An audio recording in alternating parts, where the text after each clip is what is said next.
Hey guys, my name is Tracy. So today I am talking about Poppy, and she is a hypothetical student. She's a first-time student and she's 4 years old, female with generalized anxiety.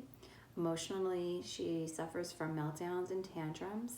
Behaviorally, she becomes angry and lashes out when separated from her mom at drop-off time. And physically, she is hyperactive, unfocused, and uses her hands to hit others in the pre-K classroom. Her mom and dad are currently separated, and she has a younger brother. Mom has a history of depression and anxiety. So I will start off my lesson just being in front of the classroom, and it would go something similar to this. So good morning, class. So today we're going to be, this would be obviously on like a dry erase board or chart paper. I don't have any of that at the house, so this is what I'm using. So, okay, so today, guys, we're going to be talking about magnets, and who can tell me what is a magnet? Okay, very good. Yes, a magnet is something that is attracted to something else. Very good. Yes. So, so today our poem is a little bit different. We're going to be able to sing a song to this poem. And you guys can just follow along and join in when you feel comfortable, okay? Okay. I'm not gonna sing the whole thing. I'll sing like 1 or 2 lines. So this is called Did You Ever See a Magnet? Did you ever see a magnet, a magnet, a magnet? Did you ever see a magnet pull this way and that? Okay, I'll stop there. But that's kind of like the poem that I would introduce to the kids for the week. And so then after I did the poem, I would go into a little discussion about prediction and trying to predict if magnets are going to stick to objects. So what I did is I wrote this out. This would again be on like a dry erase board or an overhead projector. I don't even know if they still use those, but like an overhead projector or on a smart board. So this is something that we would work on at the rug together. So what I would do is I'd have the students, I would turn to the students and just say, okay guys, let's turn to your partner, and what we're gonna do is you guys are gonna predict, you're going to think about if you think that a pencil is going to be magnetic, okay? Or if it's not going to be magnetic, okay? So at this point, what I would do is I would have a student or two come up. I would also really, I would have Poppy come up and be able to kind of like, I would ask her, okay, Poppy, like, what do you think? Do you think like the pencil is going to be magnetic to the magnet? And, so I'd have her come over and I'd have her like, grab the pencil. I'd have her like, take the magnet, and I would hand it to her and I'd just be like, okay, try it out. Does it work? Is it magnetic? Obviously she'll say no.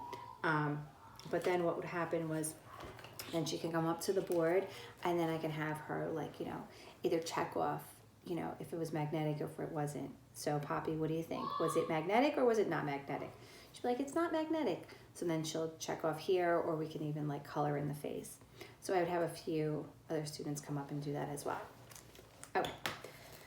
And then once that was done, then I'd have the students go back to their seats and I would have them work on a similar worksheet. Okay, it has the same ideas. And what I would have is I would have just a tray of these different objects for the 5 or 6 children to work independently at the table together. A button, a piece of paper, a paper clip, a marker. I put a nail down here, but now that I'm seeing that, I might not put down a nail. So, okay. So then they'd go back and then they'd check off to see which one it is, if they are magnetic to it or not.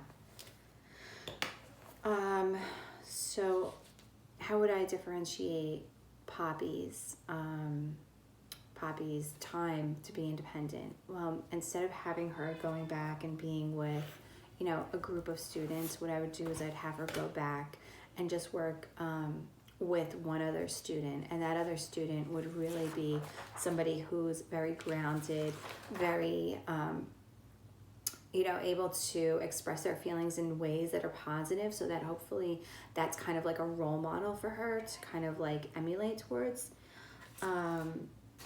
Also, another thing that I would have is I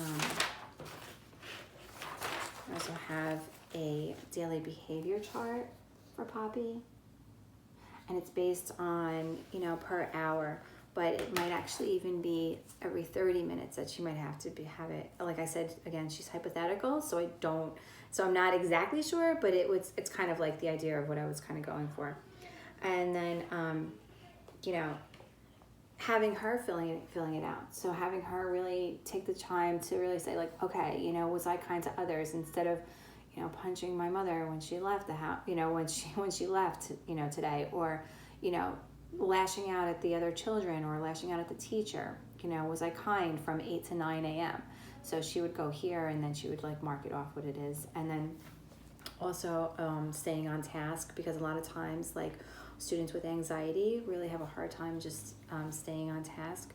So and then also completing the work. You know, like a lot of times students who have anxiety are very unfocused.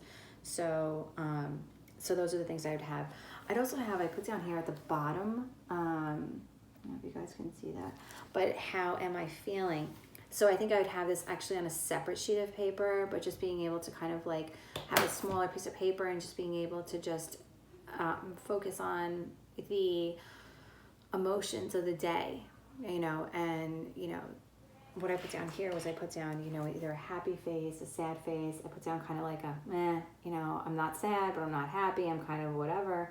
And then also the angry face. So those are the different things that I would do. Okay, so let me go back. I just want to go back to the textbook and just kind of touch on why I picked those certain things in order to kind of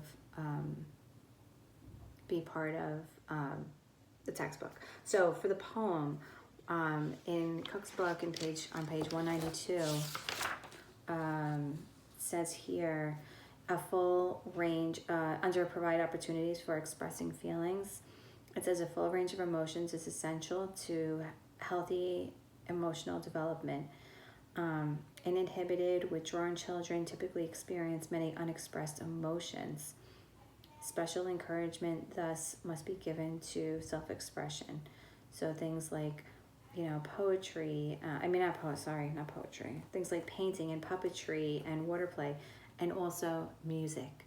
So music can provide opportunities for this expression. So I thought that was a great chance for me to kind of like make the poem of the week more of like a song. The tune is very familiar to the students, and I thought it's really nice and it's catchy, so I thought it was really cute. Also on page 190, talking about the worksheet at the rug, having the students turn and talk to each other, calling Poppy up to actually go ahead and, you know, take the responsibility, you know, take the magnet, put it against the pencil to see if you can, you know, and what your answer is. And, you know, that's an experience for her. Maybe it's an experience that she never really had before. So under on page 190, under help overactive children feel good about themselves, it says experience has shown that when these children begin to feel like responsible individuals, their need for negative behavior diminishes. So I thought giving her that responsibility would help her in order to kind of like, you know, get rid of that negative, the negative energy that she has, or the negative behavior, and be able to, you know, just do better for the day.